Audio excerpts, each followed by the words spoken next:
देखिए, हमें समझना पहले ये है कि जो इकोनॉमिक डिजाइन है, चाहे वो अमेरिका में है, चाहे यूरोप में है, चाहे वो भारत में जिसका पालन हो रहा है, वो डिजाइन यही कहता है कि एग्रीकल्चर को खत्म करना है। हमें ये समझना बहुत जरूरी है। अब देखिए, अमेरिका में किसान खत्म हो चुके हैं, हार्डली 2% से पॉपुलेशन से कम रह गए हैं। यूरोप में हर मिनट में एक किसान खेती छोड़कर जा रहा है, और भारत में और चाइना में या डेवलपिंग कंट्रीज में अब सारा जोर है। अभी आपको याद होगा, रघुराम राजन साहब भी खुद कहते थे कि सबसे बड़ा रिफॉर्म भारत में तब होगा जब हम खेती से लोगों को निकालकर शहर में ला सकते हैं, क्योंकि शहर में दिहाड़ी मजदूर की जरूरत है। ये हमें समझना है, ये इकोनॉमिक पॉलिसी का डिजाइन है। अगर आप नेशनल स्किल पॉलिसी का डॉक्यूमेंट देखें तो उसमें लिखा हुआ है कि 57% से हमें, पहले तो उन्होंने 18% कहा था, 18% पे हम गांव की जो एग्रीकल्चर की जो पॉपुलेशन उस पर ले आएंगे। फिर उन्होंने कहा 38% पे अब आ गए हैं, 57 से 38% कर देंगे वो 2022 तक। यानी ये सोची समझी रणनीति का एक हिस्सा है कि किसानों को खेती से बेदखल करना है, शहरों में लेके आना है। ये हमें जानना बहुत जरूरी है। जब हम ये जान जाते हैं तो उसके लिए जो पूरा इकोनॉमिक ढांचा बनाया जाता है। अब जैसे बताया आपने पहले कि देखिए क्राइसिस है, इतने सालों से किसान को इनकम नहीं मिल रही है। जब हम दूसरे सेक्शन को देखते हैं, मैं इसका एक उदाहरण देता हूं सिंपल सा। 1970 में गेहूं का दाम 76 रुपए प्रति क्विंटल था, जो 2015 यानी 45 साल के बाद बढ़कर 1450 रुपए प्रति क्विंटल हो गया 2015 में। उसी दौरान मैंने बाकी सेक्शन ऑफ द सोसाइटी का हाल देखा, उनका क्या हुआ इनकम का। मैं सिर्फ बेसिक पे और डीए ले रहा हूं। उसी दौरान में 45 साल के पीरियड में सरकारी मुलाजिम की जो बेसिक पे और डीए है वो 120 से 150 गुना बढ़ गया, और जो स्कूल टीचर्स की जो तनख्वाह बढ़ी है उस दौरान में वो 280 से 320 गुना बढ़ गई।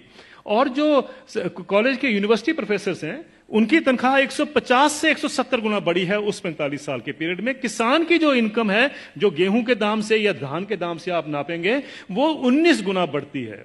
अगर ये जितने सरकारी मुलाजमों की भी अगर इनकम 19 गुना बढ़ी होती तो ये नौकरी छोड़ चुके होते आज तक।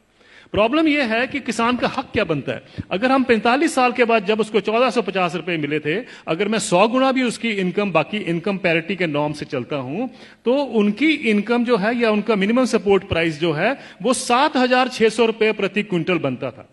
ये उनका हक है। 7600 रुपए क्विंटल बनता था, उनको मिला 1450 रुपए। फिर ये कहा जाता साहब ये पैसा कहां से आएगा।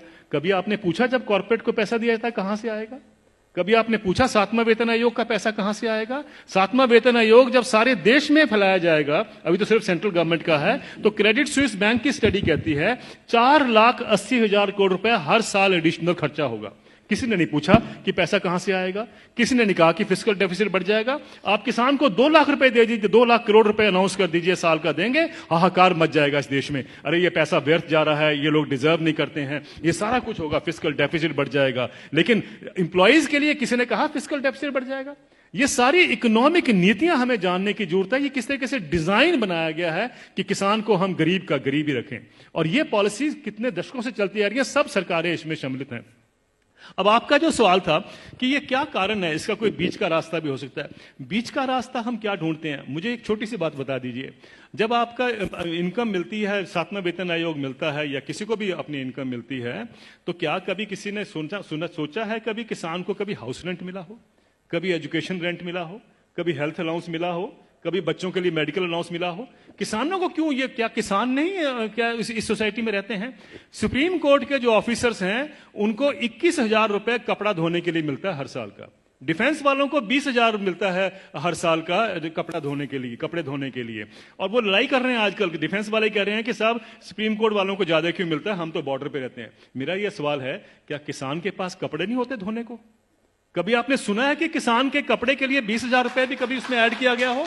मिनिमम सपोर्ट प्राइस में क्या करते हैं हम, जो उसकी लागत लगती है और फैमिली लेबर जो लगती है उसको जोड़ लेते हैं, बस यही। और अभी तो एम्प्लॉइज के लिए 108 अलाउंसेस भी होते हैं। अभी तो तनख्वाह और डीए के बाद 108 अलाउंस मिलते हैं। जिस भी सज्जन को 108 अलाउंस मिलते हैं उसको तनख्वाह की क्या जरूरत है, मुझे ये बता दीजिए। लेकिन अगर मिलते हैं तो मैं ये नहीं कहता कि नहीं मिलने चाहिए, लेकिन क्या किसान ने क्या गलत किया है कि उसको नहीं मिलते हैं? मैं ये कहना चाहता हूं, कभी किसान के एमएसपी में हाउस रेंट जोड़ा गया है, कभी उसका मेडिकल अलाउंस जोड़ा गया है, कभी उसके बच्चों के लिए एजुकेशन अलाउंस जोड़ा गया है? क्यों? क्या उसने बच्चे नहीं पालने हैं? हम ये क्यों मान के चलते हैं कि किसान तो हमारे देश के ऊपर बोझ है, इसके ऊपर हम दान कर रहे हैं? आप दान नहीं कर रहे हैं, आप उसको एक्सप्लॉइट कर रहे हैं, आप किसान को निचोड़ रहे हैं और उसी के साथ आपकी अर्थव्यवस्था चलती है। यह अर्थव्यवस्था के जब तक हम ढांचे को नहीं देखेंगे, हमें समझ नहीं आएगा कि किसान को मार इतने सालों से क्यों पड़ रही है। क्या